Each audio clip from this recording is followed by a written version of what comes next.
qui nous offre encore ce soir de parler de sa part. Merci à notre papa pour la marque de confiance.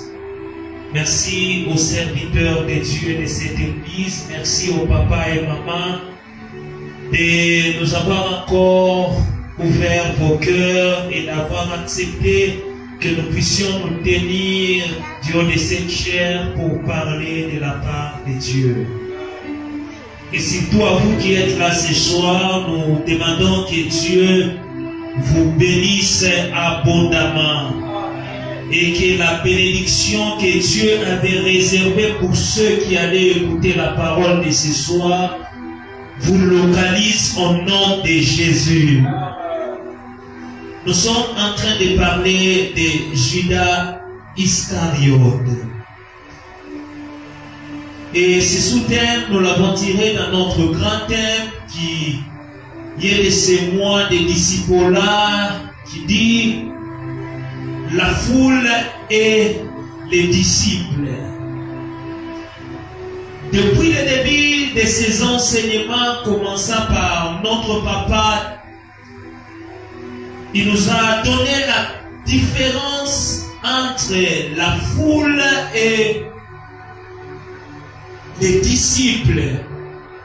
Et pour ce soir, nous ne savons plus rentrer dans tout ce que papa a y a parlé. Et depuis la semaine passée, nous sommes en train, par la grâce de Dieu, de parler de Judas Iscariote. Nous nous sommes beaucoup plus penchés sur les disciples. Et en parlant des disciples, depuis que papa a commencé, il a dit, tout le monde voudra avoir auprès de lui des disciples. Pourquoi des disciples? Parce qu'à la différence de la foule, les disciples comprennent la vision. Mais lorsque nous étions en train de lire dans notre livre, dans notre verset de base qui est dans Jean chapitre 6, verset 65 au verset 71, je peux vous demander d'abord de vous lever pour qu'on fasse cette première lecture. Nous allons juste lire deux versets. Jean chapitre 6, verset 66, la Bible nous dit, à partir de ce moment-là, beaucoup de ses disciples l'abandonnèrent et cessèrent de l'accompagner. Verset 70, la Bible dit, n'est-ce pas moi qui vous ai choisi tous les 12? Et pourtant l'un de vous est un diable. Dans d'autres versions on dit, l'un de vous est un démon. Reprenons nos places. Mais au verset 71, Jean a ajouté quelque chose. Il dit, par ces mots, Jésus désignait Judas. Parce que c'est Judas qui devait le livrer. Et nous étions en train de dire, lorsque Marc a parlé de cette histoire, Marc n'a pas vu Judas. Lorsque Matthieu a parlé de cette histoire, Matthieu n'a pas vu Judas.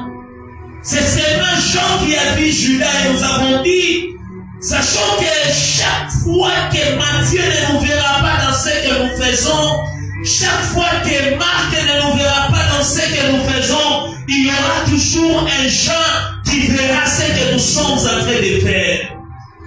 Lorsque Marc ne verra pas tes faiblesses, lorsque Matthieu ne verra pas tes faiblesses, lorsque Matthieu ne verra pas ta face cachée, lorsque Matthieu ne parlera pas aux autres ce que tu fais dans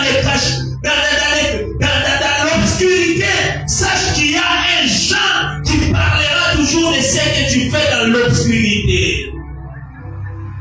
Et nous avons dit, pour chaque Judas, il y aura toujours un Jean.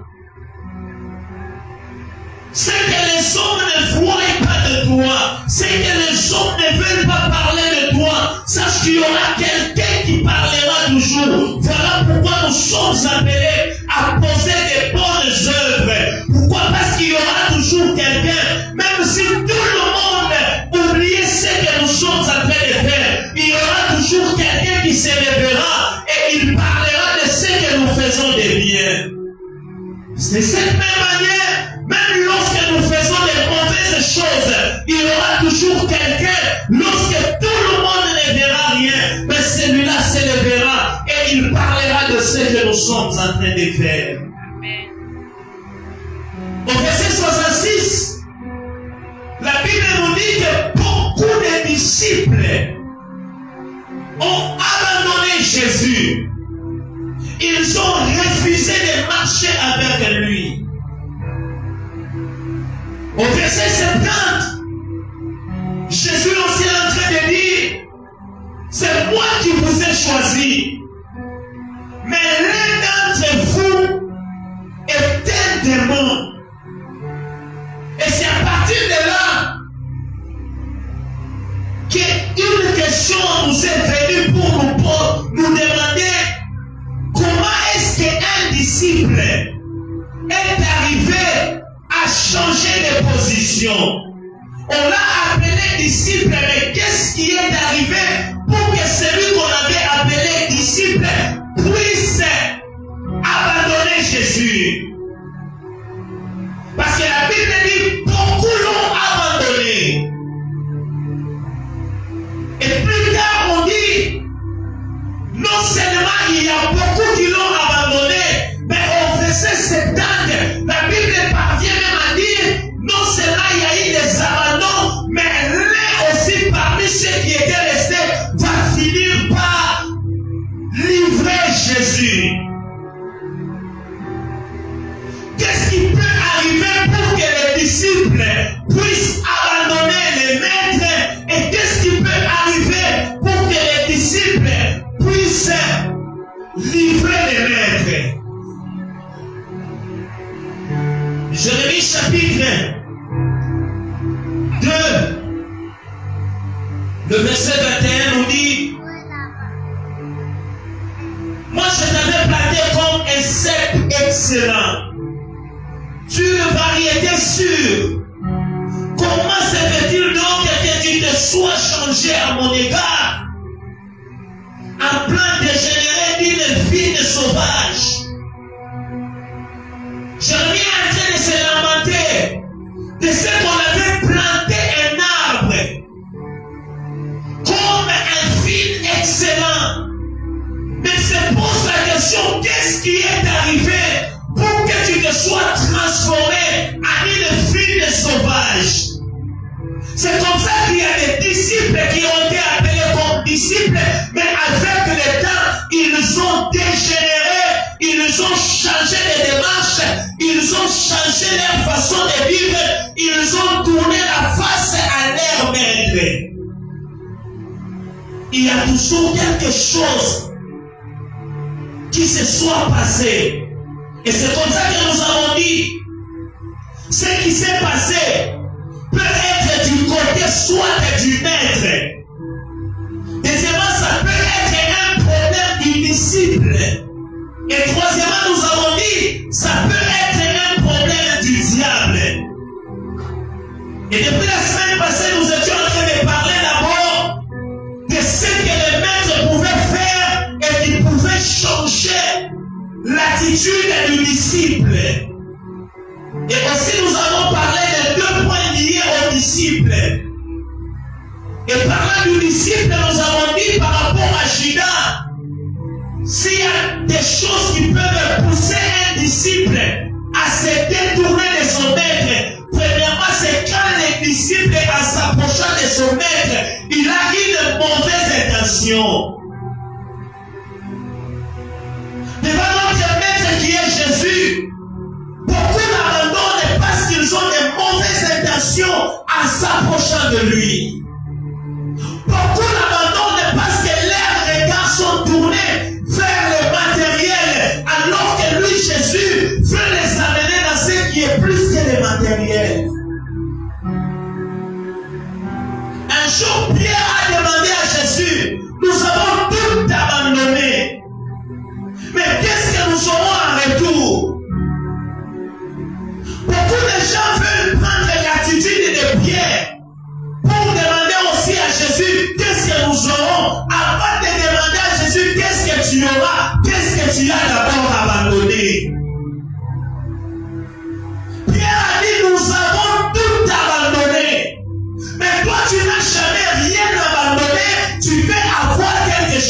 la part de Dieu. Commence d'abord par abandonner certaines choses. Commence d'abord par abandonner les choses du monde. Commence d'abord par abandonner les plaisirs du monde. C'est alors que tu vas dire, qu'est-ce que j'aurai aussi en retour? Judas n'avait pas encore abandonné la cupidité, mais il voulait avoir les choses de la part de Dieu. Judas n'avait pas encore abandonné l'amour du monde, mais il voulait avoir les choses de la part de Dieu. Abandonne d'abord ce que tu dois abandonner. Pierre était quelqu'un qui est arrivé au niveau où il pouvait même laisser sa famille pour aller en mission. Et cet homme de Pierre a raison de dire à Jésus, nous avons tout abandonné. Mais toute la réponse de Jésus, il a dit, personne ne peut abandonner toute chose, venir à moi et ne pas gagner. Il est vrai que la chose que Dieu est en train de chercher, c'est d'abord le royaume des cieux. Mais il a dit à Pierre, sur la terre tu auras au centuple. Je vais l'assurer à quelqu'un, lorsque l'intention qui te pousse à t'approcher de Jésus, c'est le ciel, c'est habiter avec lui, sache qu'il te donnera sur la terre ce que tu as besoin. Si l'intention qui t'amène à t'approcher de Jésus, c'est d'abord la terre, sache que peut-être même la terre et le ciel, tu risques de les rater. Mais si ce qui t'amène à t'approcher de Jésus, c'est le ciel, sache que la terre, tu l'auras aussi. La deuxième des choses, nous avons dit, c'est lorsqu'on ne comprend pas la vision du maître. Parlant d'abord de l'intention, je vais dire à quelqu'un, il y a des gens qui abandonnent les églises, ils deviennent des vagabonds spirituels, parce qu'ils se disent, comme notre papa l'avait dit une fois, de ses frères qui a même abandonné l'église, il est allé dans une autre église, soi-disant que là, on va me chercher du travail. Heureusement que je connais ces frères-là. Même là où il est, jusqu'aujourd'hui, il n'a pas encore du travail. Quitter une église parce que tu as besoin qu'on te donne du travail, c'est ne pas savoir ce que tu es venu chercher à l'église. Quitter une église parce que là, on t'avait fait je ne sais pas moi quoi, c'est ne pas savoir ce que tu es venu chercher à l'église. On n'est pas venu à l'église chercher d'abord du travail. On n'est pas venu à l'église chercher je ne sais pas moi quoi. On est venu à l'église chercher Dieu. Et c'est le Dieu de cette église-là qui va te donner le mariage, qui va te donner le travail, qui va te donner tout ce dont ton cœur désire. La mauvaise motivation. Judas a dit, il voyait comment est-ce que Jésus devait régner sur la terre. Et en régnant sur la terre, Judas devait être aussi le ministre des Finances dans le royaume de Jésus. Quelle gloire! Et pourtant, le maître, lui, sa vision n'était pas terrestre. La vision du maître était terrestre. Les règnes dont le maître était en train de parler n'étaient pas un règne qui était terrestre. Et lorsque deux visions veulent marcher ensemble, il y aura toujours la division. Lorsque les disciples n'entrent pas dans la vision du maître, il y aura la division. C'est comme ça que, déçu de ce qu'il était en train de s'imaginer, Judas ne pouvait que vendre le maître. Alléluia.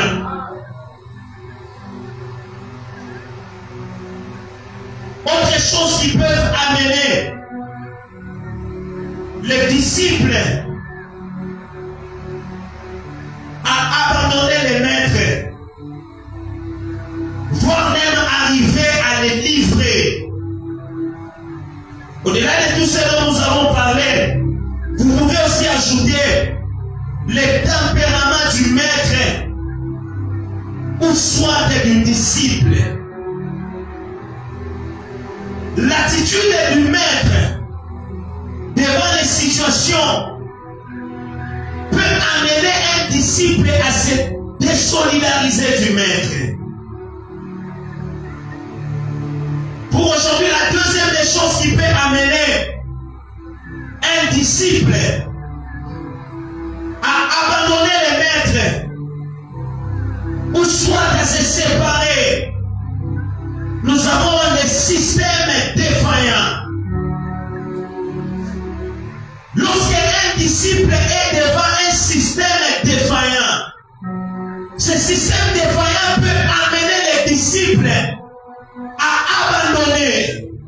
Alors qu'il était sur une bonne voie, le système qui est défaillant peut amener un disciple à tourner les dos vers ce système-là. Et ce système peut être caractérisé par beaucoup de choses, mais pour nous ce soir, nous allons parler juste de 3 choses. La première des choses, c'est l'exemple que le système nous donne. Le système, je vais prendre l'exemple d'une famille. Je vais prendre l'exemple de l'église comme nous sommes là. L'exemple que la famille nous donne, cet exemple-là peut nous amener soit à commettre l'erreur d'abandonner le maître.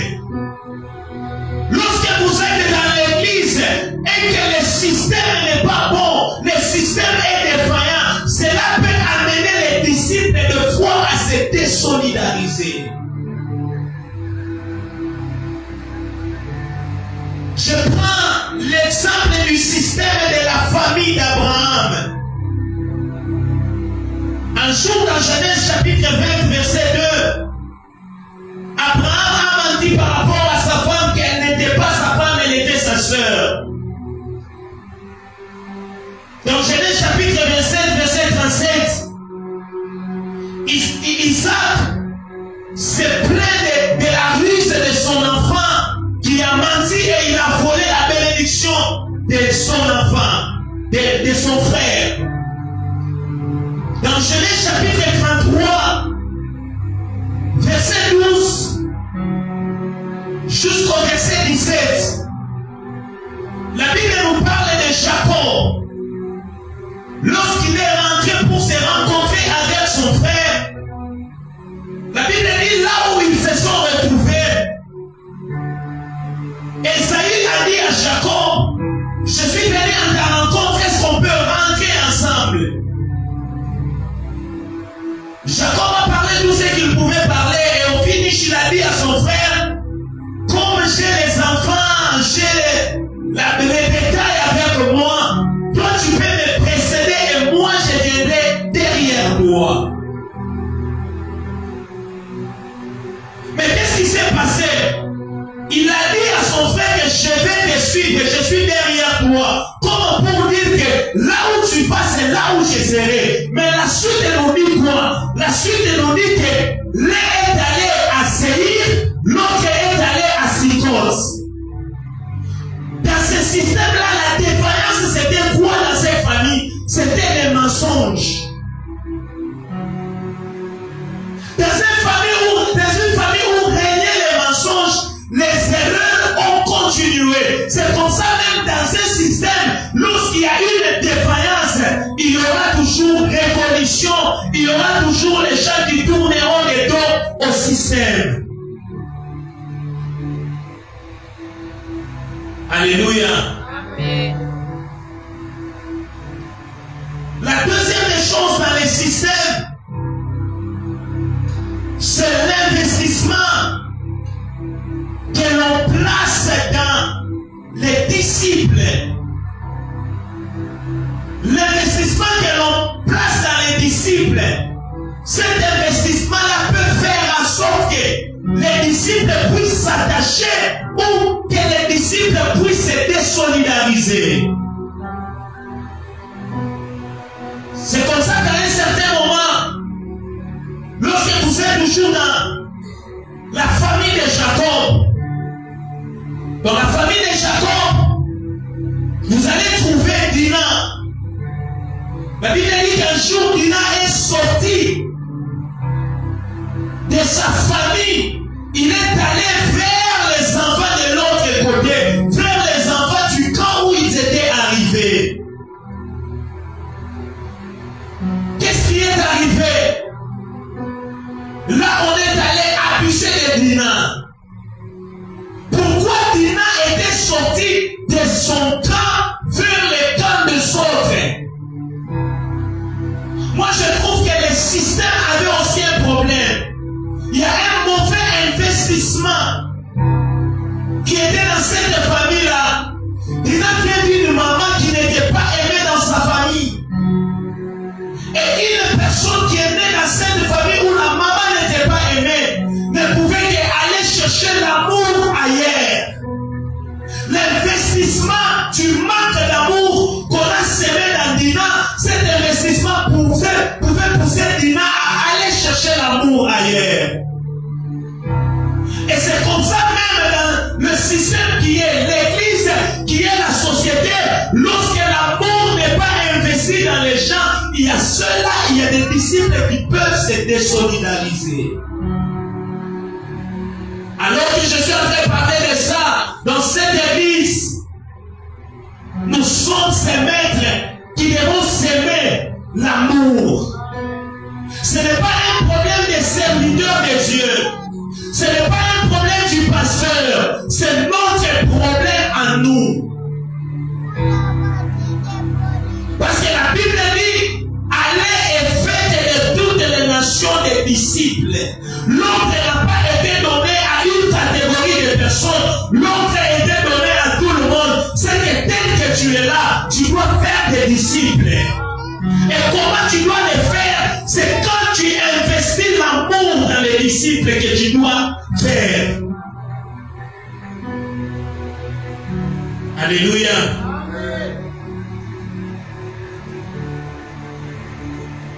Ce qui peut amener un disciple à se désolidariser de son maître. Nous trouvons cela encore dans Genèse chapitre 32, versets 1 à 4. Là, nous sommes dans l'histoire d'Aaron. Dans cette histoire, le maître, c'était Moïse. Mais la Bible nous dit qu'un jour, Moïse est allé à la montagne. Tellement qu'il a pris beaucoup de temps à la montagne. La foule est venue auprès d'Aaron. Et la foule a dit à Aaron, fais-nous un veau d'or. Nous avons besoin d'un Dieu qu'on peut voir.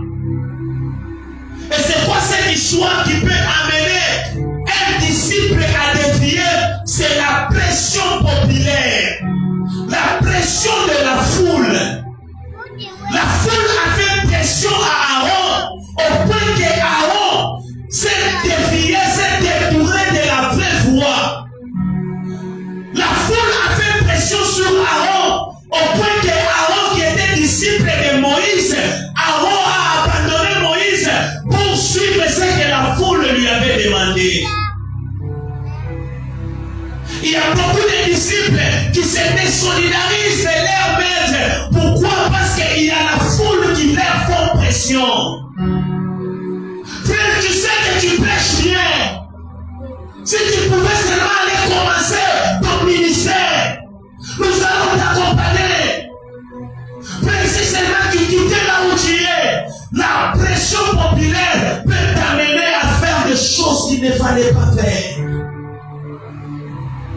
Il y a des ministères qui ont commencé sous pression populaire et ces ministères-là ont failli. Alléluia. Les temps de Dieu, c'est le meilleur des temps.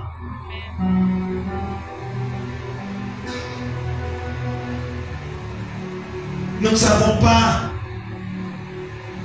tout parler, mais pour ce soir, je vais ajouter juste une chose.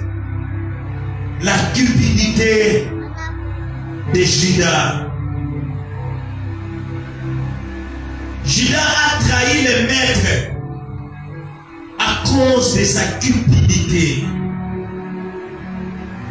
à cause de son amour pour l'argent.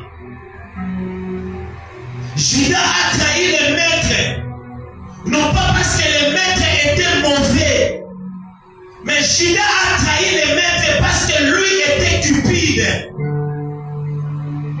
Dans l'histoire où on nous parle de cette femme qui est venue verser le parfum, lorsque les disciples ont parlé, les gens ajoutent que lui voulait qu'on garde ça, qu'on vende ça, parce qu'il était un voleur. Pour lui, il s'attendait à l'argent qu'on devait verser. Lui devait utiliser cet argent-là pour, je ne sais pas moi, ce que lui-même voulait, ses besoins propres. Bien-aimé, au nom de l'argent, au nom de l'amour de l'argent, au nom de la cupidité, vous verrez les gens, Mungu hata mwafere moya, mais mu Kristo, yeye makuta vitu onekane façon atatondora mancho, tu ne peux pas croire que c'est un chrétien. Au nom de l'argent, les gens sont prêts à faire du mal à d'autres personnes à cause de l'argent.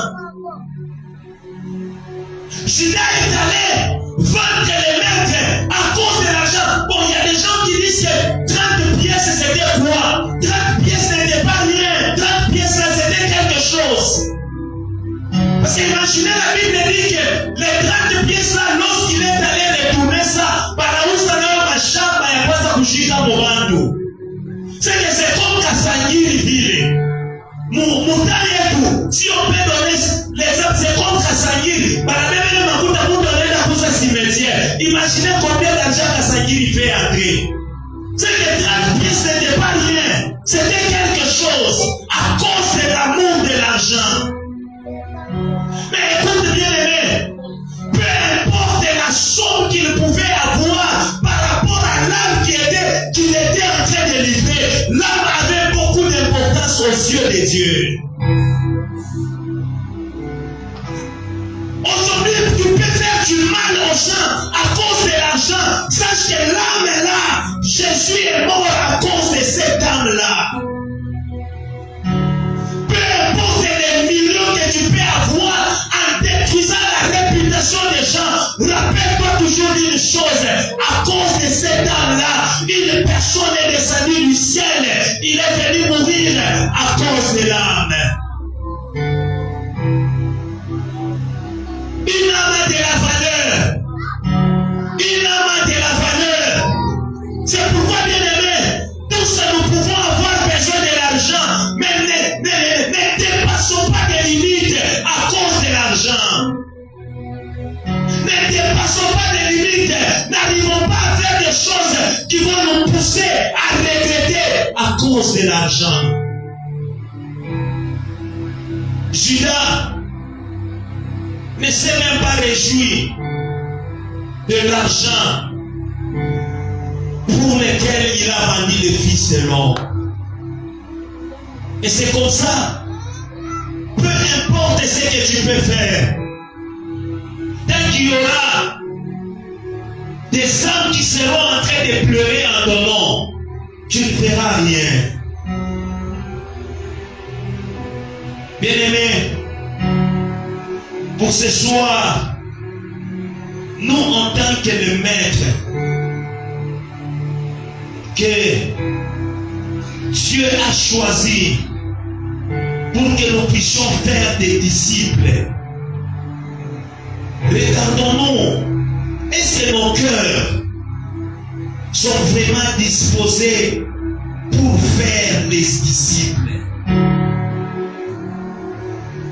Parce que des fois, on n'arrive pas à faire des disciples, non pas parce que les disciples ont des problèmes, mais parce que nous-mêmes, nous que Dieu a choisi pour être les maîtres, pour faire, nous ne sommes pas disposés à faire des disciples. Tu ne peux pas faire des disciples si tu n'as pas l'amour de ces disciples-là. Tu ne peux pas chercher pour tuer des âmes des disciples si tu n'as pas l'amour de ces âmes-là. Judas, s'il avait l'amour d'une âme, il ne pouvait pas accepter de livrer. Et voilà pourquoi tu vas dire à Dieu ce soir, Seigneur, aide-moi à pouvoir aimer les âmes. Aide-moi, donne-moi la capacité, cet amour-là des âmes. Pour rien au monde que je ne puisse sacrifier les âmes. Pour rien au monde que je ne puisse sacrifier d'autres personnes. Pour rien au monde que je ne puisse sacrifier. Seigneur, donne-moi la force là de pouvoir te chercher encore d'autres disciples et respecter